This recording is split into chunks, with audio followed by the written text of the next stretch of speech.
ये आकाशवाणी गोरखपुर है। अब आप विकास राय से क्षेत्रीय समाचार सुनिए। प्रदेश के पूर्व मुख्यमंत्री कल्याण सिंह की आज पहली पुण्यतिथि है। मुख्यमंत्री योगी आदित्यनाथ ने स्वर्गीय कल्याण सिंह को श्रद्धांजलि अर्पित की। मुख्यमंत्री ने लखनऊ के Kalyan Singh super speciality cancer संस्थान में स्थापित उनकी प्रतिमा का अनावरण किया और अस्पताल के ऑपरेशन थिएटर ब्लॉक का लोकार्पण किया। इस अवसर पर अपने संबोधन में श्री योगी ने कहा कि स्वर्गीय कल्याण सिंह ने मुख्यमंत्री के रूप में अपने कार्यकाल के दौरान समाज के हर वर्ग के हितों को ध्यान में रखते हुए कार्य किया। उन्होंने कहा कि प्रदेश में सुशासन वाली पहली सरकार वर्ष 1991 में बनी थी।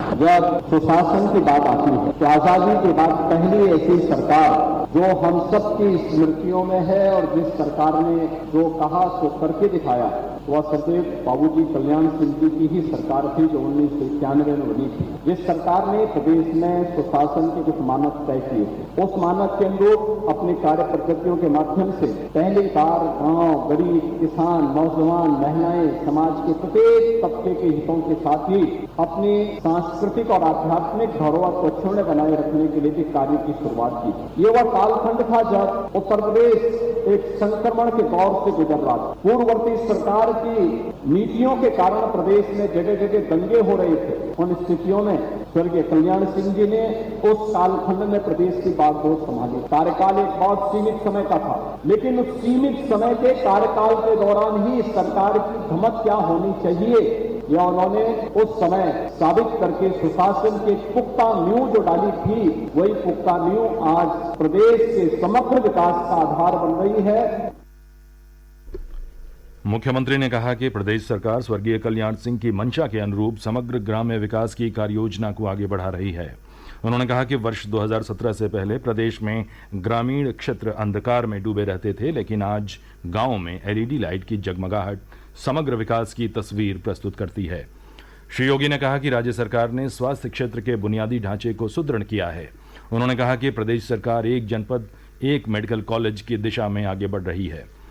मुख्यमंत्री योगी आदित्यनाथ ने कहा है कि इस वर्ष प्रदेश में कम वर्षा के कारण किसानों की फसलों को हुए नुकसान की भरपाई की जाएगी। उन्होंने इस संबंध में राहत कार्य योजना तैयार करने के अधिकारियों को निर्देश दिए हैं। मुख्यमंत्री लखनऊ में कल उच्च अधिकारियों के साथ राज्य में मानसून और फसल बुआई की स्थिति की समीक्षा कर रहे थे। श्री योगी ने वर्षा और फसल बुआई की स्थिति की विस्तृत रिपोर्ट अगले 3 दिनों के भीतर केंद्र सरकार को भेजने के निर्देश दिए। मुख्यमंत्री ने कहा कि वर्तमान परिस्थिति में किसानों को अतिरिक्त सहायता दिया जाना आवश्यक है। उन्होंने कहा कि बिजली बकाये के कारण किसानों के ट्यूबवेल के बिजली कनेक्शन न काटे जाएं, साथ ही ग्रामीण क्षेत्रों में बिजली आपूर्ति बढ़ाई जाए। प्रदेश में मतदाताओं से आधार नंबर एकत्र करने के लिए आज मतदेय स्थलों पर विशेष शिविर लगाए गए। भारत निर्वाचन आयोग की ओर से चलाए जा रहे आधार नंबर एकत्रीकरण कार्यक्रम के इस स्वैच्छिक अभियान में मतदाता ऑनलाइन माध्यम से भी अपने मतदाता पहचान पत्र को आधार नंबर से संबद्ध करा सकते हैं। इसके लिए वोटर पोर्टल ऐप और भारत निर्वाचन आयोग की वेबसाइट पर ऑनलाइन फॉर्म 6B भरा जा सकता है।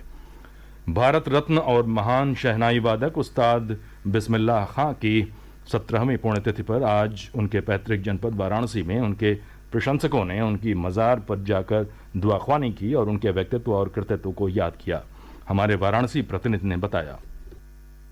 भारत रत्न शहनाई सम्राट उस्ताद बिस्मिल्लाह खां की 17वीं पुण्यतिथि पर फातमान स्थित उनके मजार पर परिजनों ने जाकर श्रद्धा सुमन अर्पित किए। उस्ताद बिस्मिल्लाह खां मुहर्रम के अवसर पर आंसुओं का नजराना शहनाई के माध्यम से पेश करते थे, जो कि विश्व विख्यात रही। आकाशवाणी समाचार के लिए मनीष सिंह, वाराणसी।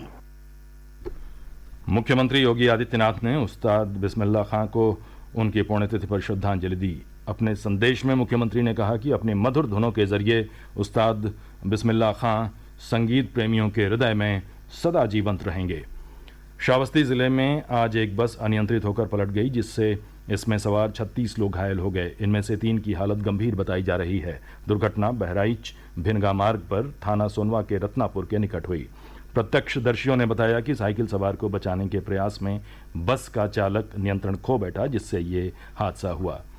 ये समाचार बुलेटिन हमारे YouTube channel AIR news Gorakhpur और ट्विटर हैंडल AIR न्यूज़_GKP पर भी उपलब्ध है। इसके साथ ही क्षेत्रीय समाचारों का ये बुलेटिन समाप्त हुआ। नमस्कार।